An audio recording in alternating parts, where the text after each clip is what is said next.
जावं लागतंय. नाही, महिनाभरापूर्वीच सांगितलं होतं मला जायचंय म्हणून. विसरलो. जाऊ? जा जा, तेच भल्याच आहे. थँक्यू. जा.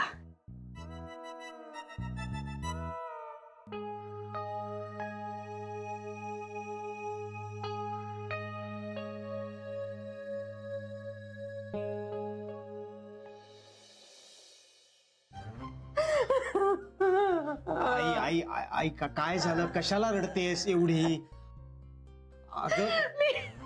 मी माझ्या नशिबावर रडते रे, नशिबावर रडते. आई काय नाही केलं रे मी या घरासाठी? सांग ना तू, सांग ना मला, काय केलं नाही? आणि बघ, कोणाला काही वाटतही नाहीये मी चालले त्याच. मी कुठे राहणार, काय करणार, कुठे राहणार मी, काय करणार? माझं वय आहे काय? कला, आपण एकदा मनाचा निग्रह केला ना की हे सगळे विचार नाही करायचे, नाहीतर मग उगाच तोंडाची वाफ दवडल्यासारखं होतं ना. असं नाहीये, मी काही थांबणार नाहीये, जाणारच आहे मी. पण राहवलं नाही ना, म्हणून म्हणून बसले मी. पिंट्या, मला जरा पाणी देतोस का रे? घशाला कोरड पडली रे अगदी. हो हो हो, तू तू तू रडू नकोस. हो.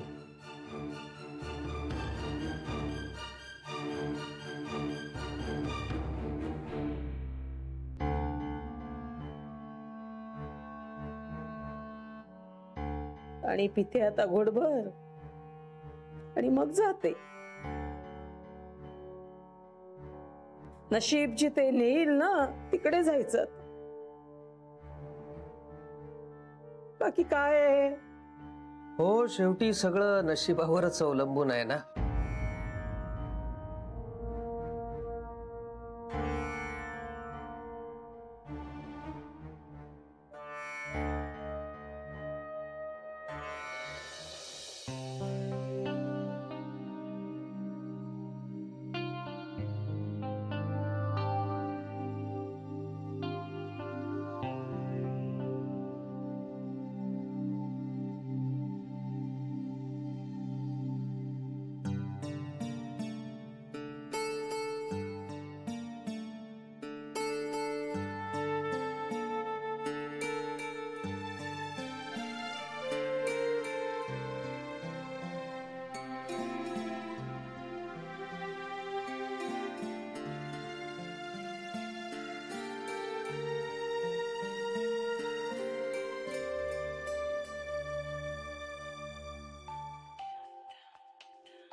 सॉरी.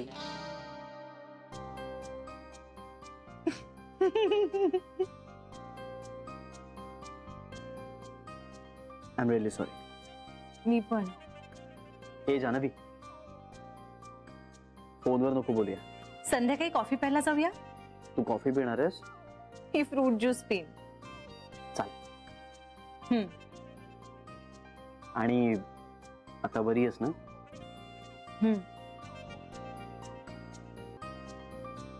जान्हवी, तुला माहितीये बाहेर काय मस्त पाऊस पडायला लागलाय. इथे बँकेत आम्हाला कळतच नाही. माझ्या खिडकीतून दिसतो. Wow, lucky you. अरे लकी तर मी आहेच. माझ्यापेक्षा जास्त नाही. I love you. I love you too Shri. ठेवू? नोकरीचं भेटून बोलूया. Okay, bye. बाय.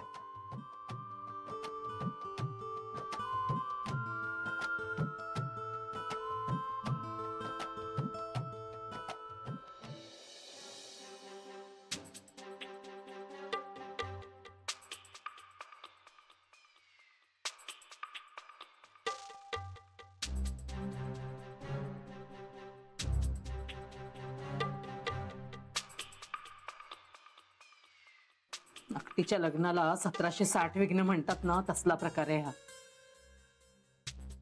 बघा ना, एमएलए पावसाला पण काय आत्ताच यायचं होतं काय? एक झात सगळे मुद्दाम केल्यासारखं करते. वैर धरल्यासारखं अगदी आत्ताच कडमडलास मेले पावसा. अगदी हाच मुहूर्त होता वाटतं तुला. या पावसा पाण्याचं सामान घेऊन जाऊ कशी? भिजलं, आजारी वगैरे पडले तर मेलं कोण बघणार आहे कोण मला? पावसाने घात केला अगदी. भिजत जायचं म्हणजे चिकचिक होणार.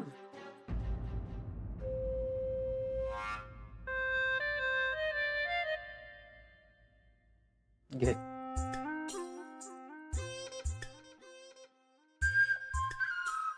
घे. अहो तुम्हाला अगं तुलाच जास्त गरज आहे तिची. आणि मग तुम्ही काय करणार? मी मी करेन काहीतरी. नको, ठेवा. पाऊस थांबल्यावर जाईन मी. अगं पण पाऊस थांबेपर्यंत जर रात्र झाली तर प्रॉब्लेम व्हायचा. अंधारामध्ये एकटी दुकटी बाई बाहेर कशी पडू म्हणून कॅन्सल व्हायचं तुझं जाणं. त्यापेक्षा पाऊस चालू असेल तर दिवसाढवळ्या बाहेर पडलीस तर सेफ नाही का? घे घे घे. तुम्ही काय मला घालवायला बसलात का? अगं तुलाच जायचंय ना. हो हो, पण पावसात नाही ना. म्हणजे पाऊस थांबल्यावर जाईन मी.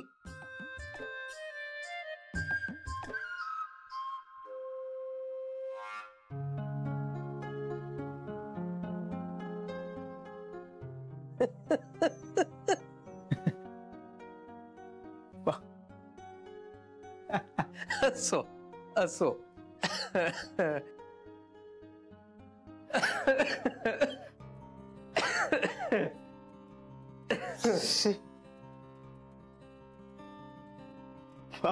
घर सोडायचंय. बाप रे, केवढी गर्दी होती ना. हो ना. बरं झालं आपण थांबलो नाही. श्री,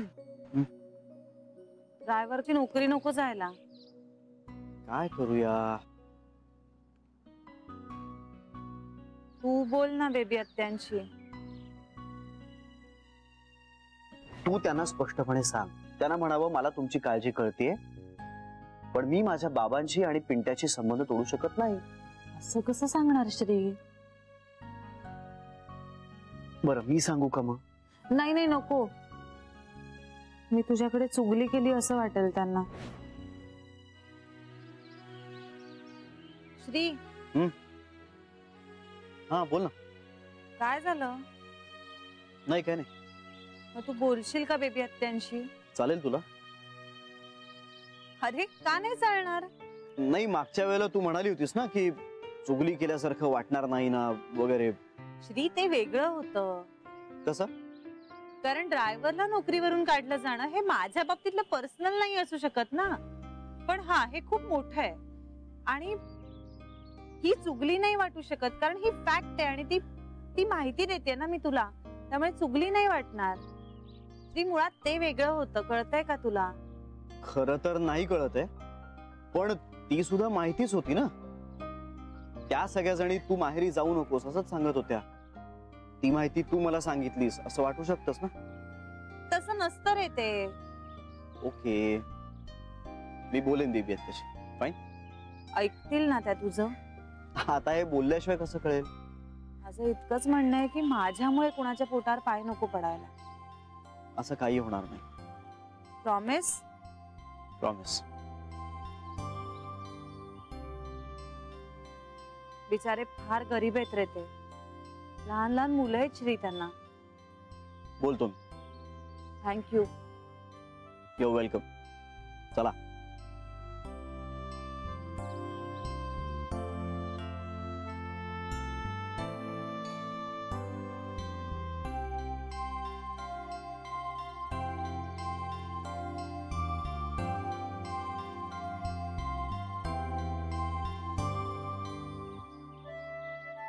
काय? चला बस.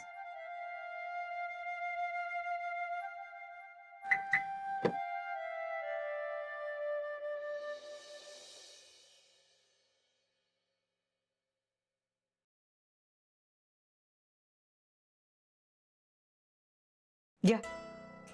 अगं मला नको होता. हो, पण घ्या आता, घ्या.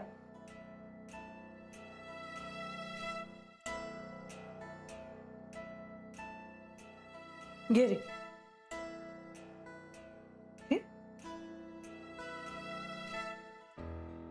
पाऊस थांबलाय कला. मग नाही ते तुला जायचं होतं ना. असू दे हो, तुम्ही पण काय माझ्या हात धुवून मागे लागलात. अहो आता सणासुदीचे दिवस येत आहेत. गौरी गणपती, त्यानंतर नवरात्र येईल, मग दिवाळी येईल, आणि मग घरातली लक्ष्मी अशी घराच्या बाहेर जाणार का? अगं तसं नाही, तूच म्हणाली होतीस ना, म्हणून म्हटलं थांबलाय पाऊस. आता रागाच्या भरात बोलतं माणूस, म्हणून काय तेच धरून बसायचं का? पण मग जानूच कसं, म्हणजे ती या घरात येत जात राहणार ना. हो हो, येऊ दे की, मी कशाला नाही म्हणू तिला. अहो लेक आहे ती या घराची. मला मेलं माहेरचं सुख मिळालंच नाही कधी, पण जानूचं माहेर तोडण्याचं पाप मी कशाला करू? येऊ देत येऊ देत, तिचंच घर आहे, तिचीच माणसं आहेत सगळी. अहो शेवटी काही झालं तरी आई लेकीचं नातं आहे आमचं. हा, मी काय अगदी तिला जन्माला जरी घातलं नसलं ना, तरी देखील ती माझी लेकच आहे. लोक काय म्हणणार? लोक हेच म्हणणार ना की कलाची मुलगी. आणि घर म्हणजे भांड्याला भांड लागणारच. हो, आपल्यातच तारतम्य पाहिजे ना, कुठलं भांडण कुठल्या विकोपाला न्यायचं ते उगीचच काय. आणि घराघरात मातीच्या चुली असतात. जो तो असं घर सोडायला लागला तर संसार व्हायचे कसे? घ्या चहा घ्या. हो.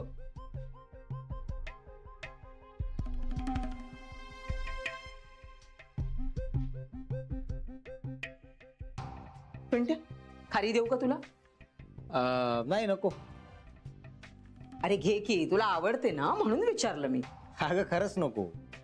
त्याला आवडतं ते सगळंच देणार आहेस का तू त्याला?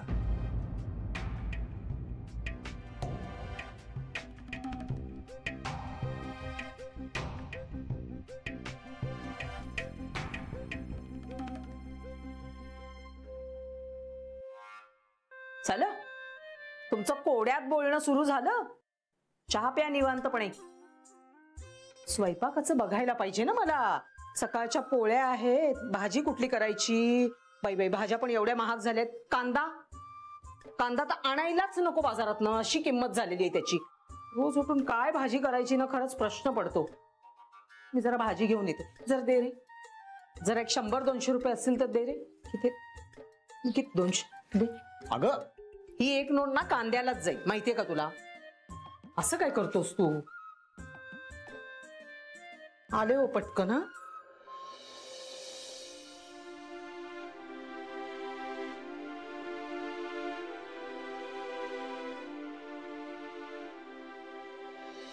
मी बाबांकडे गेले ना, याचा राग बेबी आत्याने खरं तर काढला. ठीक आहे जान्हवी. अरे पण तो ड्रायव्हरवर निघाला ना. अगं मी बोलेन तिच्याशी. त्यांना परत नोकरीवर घ्यायला हवं. घेईल. नाहीतर आयुष्यभर मी स्वतःला माफ करू शकणार नाही. मी म्हणालो ना, मी बोलेन बेबी आत्याशी. श्री, त्या माझ्यावर पण चिडतील का रे? नाही. कशावरून? नाही, मला असं वाटतंय. वाटतं म्हणजे? वाटण्याला काही लॉजिक असतं का श्री? नाही म्हणजे तूच असं म्हणतोस ना. बस बस, का उगाच एवढी पॅनिक होतेस? मी तुला म्हणालो ना, मी बोलेन तिच्याशी, सगळं काही ठीक होईल. का उगाच टेन्शन घेतेस तू? तुझा विश्वास आहे ना माझ्यावर?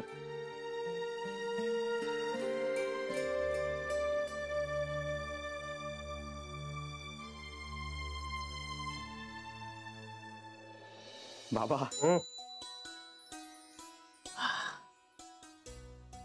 बाबा मगाशी खूप घाबरलो होतो मी. मला सवय आहे रे त्याची. अहो पण मला असं वाटलेलं की खरंच आता आई घर सोडून जाते की काय. मला ठाऊक होतं ती असं काहीही करणार नाही. पण बाबा मला खरंच वाटलेलं, म्हणजे तुम्ही होतात म्हणून. नाहीतर ना मी तिची पाय धरून माफी मागायलाही कमी केलं नसतं, आणि ती जे काही बोलली असती ते सगळं मान्य केलं असतं. आणि हे ठाऊक आहे तिला, म्हणूनच ती गैरफायदा घेते. बाबा तिचं हे वागणं ना मला आत्ता आत्ता कळायला लागलंय. जे ढग गरजतात ना ते बरसत नाहीत बाळा. आणि मुळात कुणापुढे किती मान तुकवायची हे आपलं आपण ठरवायचं. आपण जर एखाद्या मुद्द्यावर योग्य स्टँड घेतला ना, तर मग अशा कुणाच्या तरी इमोशनल ब्लॅकमेलिंग पुढे मान तुकवायची अजिबात गरज नसते. आपण फक्त आपल्या मतावर ठाम राहायचं. खरंय बाबा तुमचं. बाबा थँक्यू. आज तुम्ही होतात म्हणून वाचलो मी. आधीच सांगितलं असतंस तर आधीच वाचला असतास.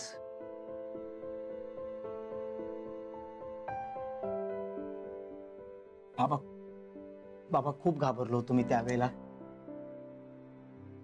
मी तुझा बाप आहे पिंट्या, हातात हंटर घेऊन उभा असलेला रिंग मास्टर नव्हे. तरी बाबा त्यावेळेला ना मला असं वाटत होतं की केवढा अनर्थ झाला असता. ताई होती म्हणून बरं आहे. फायदा. कधी जुळलं कधी तुमचं?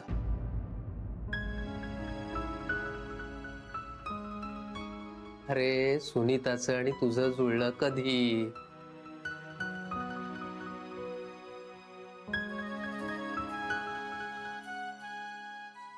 नाही नाही बाबा, तसं काही नाहीये. म्हणजे एवढे सगळे राडे झाल्यानंतर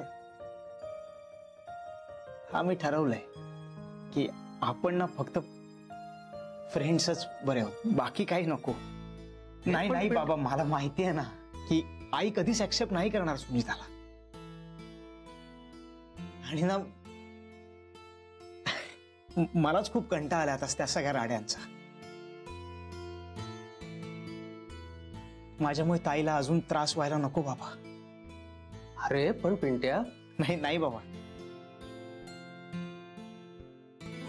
मी तिला सांगितलंय, बघ बाबा तुझं तू.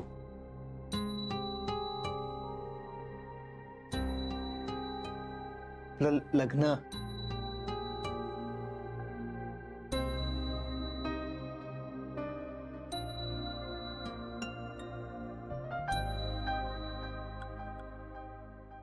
सॉरी बाबा. पिंट्या, अरे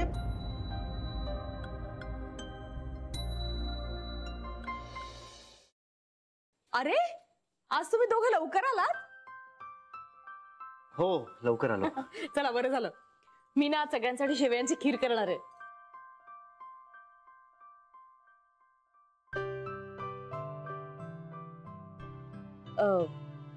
श्री, तुला जान्हवीने सांगितलं का रे काय ग? मी ड्रायव्हरला काढल्याचं? नाही. अरे कमाल करतेस जान्हवी, तू सांगितलं नाहीस याला?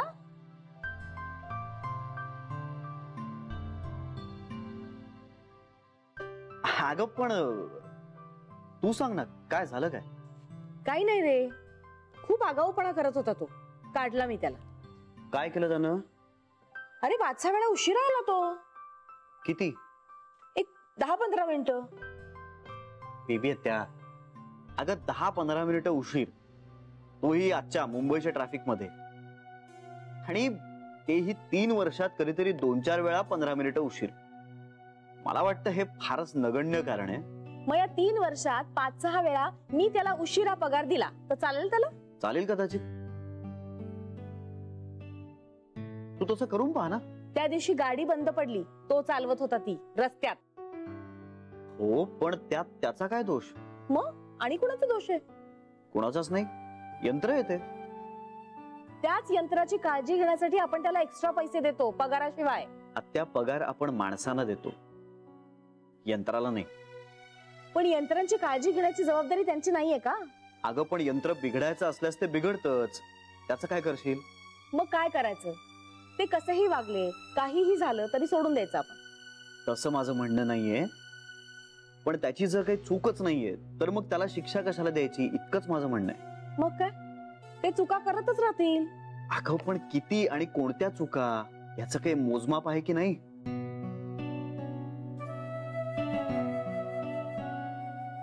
अगं 3 वर्षात एक 2-4 वेळा 15-20 मिनिटं तो उशिरा आला किंवा 1-2 वेळा गाडी बंद पडली म्हणून त्याला कामावरून काढून टाकणं हे काही कारण मला पुरेसं वाटत नाही.